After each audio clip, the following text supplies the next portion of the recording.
네, 작가님, 따뜻한 이야기 너무 감사합니다. 책에 대한 이야기를 조금 더 네. 해볼까 해요. 책에 그 몇 가지 질문들 제가 좀 갖고 와봤는데, 아파트 투자에도 성공 로드맵이 있다. 투자자 유형에 대한 분석 이야기라고 하는데, 어떤 이야기를 담겨 있나요? 사람마다 성격이 되게 많이 다른데요. 다람쥐 같은 사람이 있고 소 같은 사람이 있어요. 다람쥐 같은 사람은 가만히 있으면 몸살이 나요. 그리고 소 같은 사람은 좀 빨리빨리 못해요.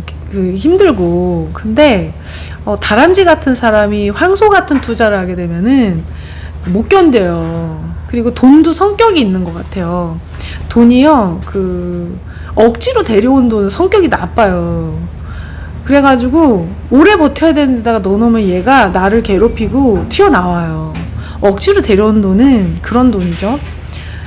막 마통으로 억지로 끌어온 돈, 이런 돈들은 성격이 나쁘더라고요. 이 성격은 사람을 닮는 것 같아요.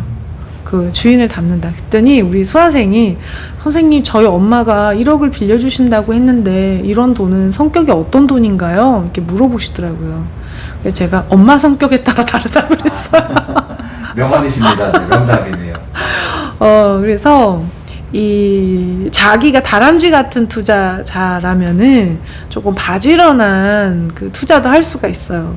근데 내가 황소 같은 사람이 다람쥐처럼 잽싸게 막 이렇게 해야 되는 투자라면은 타이밍을 맨날 놓치게 될 겁니다. 그리고 사람마다 또 투자의 시간, 공부를 얼마나 투자를 할 수 있는지도 조금 다른 것 같아요. 그래서 자기 성격에 맞는 투자해야 된다. 이 황소 같은 사람은 다주택 투자하시면 많이 힘듭니다.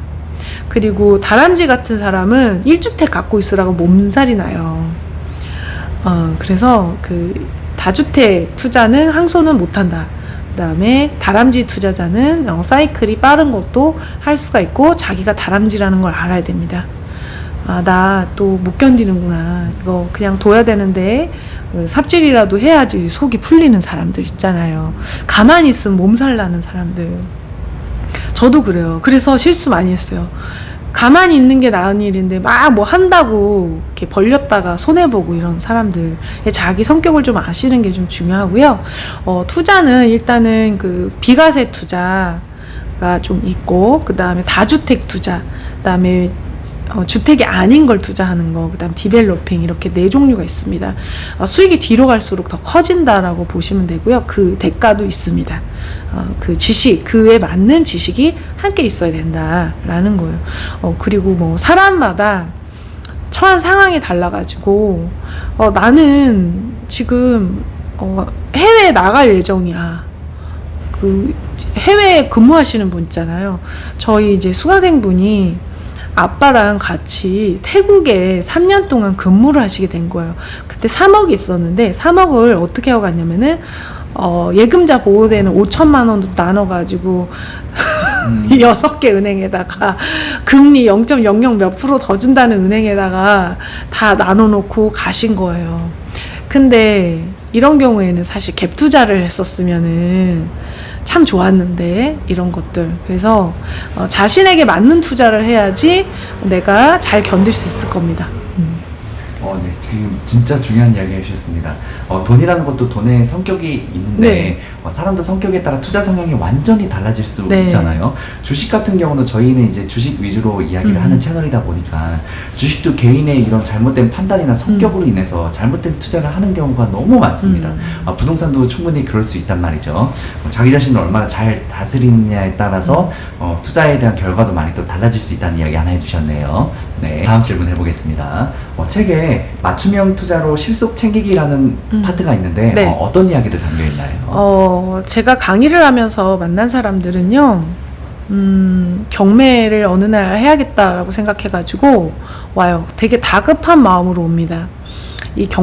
제가 경매 강의를 하다 보니까 경매를 하겠다라고 오시는 분들은 내가 일반 매매로는 승부를 못 볼 것 같은데 반드시 좀 부자가 되고 싶다라는 마음이 들어서 어느 날 이제 유튜브 알고리즘이 경매로 막 1,000만 원으로 얼마 벌었다고 막 이렇게 나오는 거 보고 오세요. 그래서 일반 지식이 없는 상태에서 벌고 싶다라는 그 욕심을 가지고 오시는 분들이 많아요.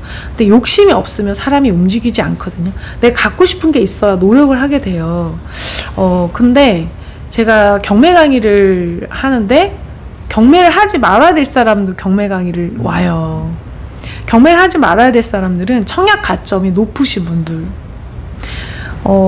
청약은 되면은 정말 좋은데, 지금 서울에서 이제 시세 차익이 보장된 청약 같은 경우에는 60점대 이상이어야지 되거든요. 근데 나 지금 점수가 얼마 안 되는데 청약을 노리고 그러시면은 안 돼요. 근데 또 72점인데 경매를 하러 오시는 분이 있어요. 제가 그분은 72점이면 청약을 하시라고 말씀을 드려요. 제 기준은 청약은 50점대가 넘으면 청약으로 도전해 보시는 거 좋다라고 생각하고요. 내가 정말 바지런하고 다람쥐 같은 성격이면은 경매가 잘 맞습니다. 가만히 있는 황소 같은 성격은 힘들고요. 다람쥐 같은 성격한테 경매 투자가 잘 맞아요. 지금은 경매로 낙찰을 받으면 뭐가 좋냐면요. 서울 재개발 중에 신속통합 기획이라는 게 있습니다. 그거 같은 경우에는 토지거래 허가를 받아야 되는데 경매는 토지거래 허가를 안 받아요. 그래서 취득을 할 때 전세도 놓을 수 있고 투자가 쉽습니다. 그래서 경매라서 유리한 점, 자기 성격이 좀 바지런하다라고 하시면 경매가 좀 좋고요. 만약에 신혼부부인데 앞으로 집을 이사를 할 거다, 집을 구해야 된다, 그러면 저는 분양권이 되게 좋다고 생각합니다. 분양권 새 아파트, 지금 인천에 어떤 단지는 단지 안에 수영장이 있는데 아난티 수영장, 그 시공팀에서 와서 해서 리조트 같이 해놓은 거예요.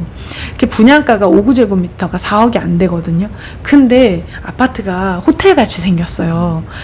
지금 뭐 입주가 많아서 분양권이 프리미엄 많이 못 붙었어요. 많이 올랐다 떨어졌어요. 그런 거 되게 좋다고 생각합니다. 사람에 따라서, 처지에 따라서. 또 갭 투자자는요, 내가 나는 고생을 해도 괜찮은데 돈은 좀 좋은 데다 보내고 싶어. 엄마네 집에서 살고 있는데 조금 돈이 있어. 그럼 갭 투자를 해놓으면은 주거비 엄마네 집에서 살면서 돈으로는 또 투자를 할 수가 있고 그래요. 그리고 나 해외에서 살거나 아니면 사택에 있어. 그러면은 실거주하지 않아도 되잖아요. 그럼 그 돈으로 할 수 있는 또 좋은 갭 투자 할 수 있어요. 사람마다 투자할 수 있는 더 쉬운 방법이 있습니다.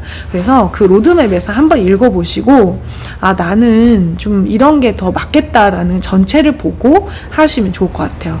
그리고 만약에 나는 실거주하면서도 투자하고 싶다. 근데 이사를 많이 못해. 나 애들이 학교를 다녀. 그러면은 아이가 학교 다니는 동안 이사하면은 좀 전학하고 하기 힘들잖아요. 그런 경우에는 살면서도 되는 투자 이런 거, 재건축 같은 거 살면은 올 수리 해가지고 애 학교 끝날 때까지 쭉 사시면 재건축이 좀 한 단계는 되지 않겠습니까? 그래서 이사를 많이 못한 사람은 오래 살아야 되는 투자도 할 수가 있다. 그리고 입주를 안 해도 되는 사람은 내가 안 살면서 하는 투자도 할 수가 있다.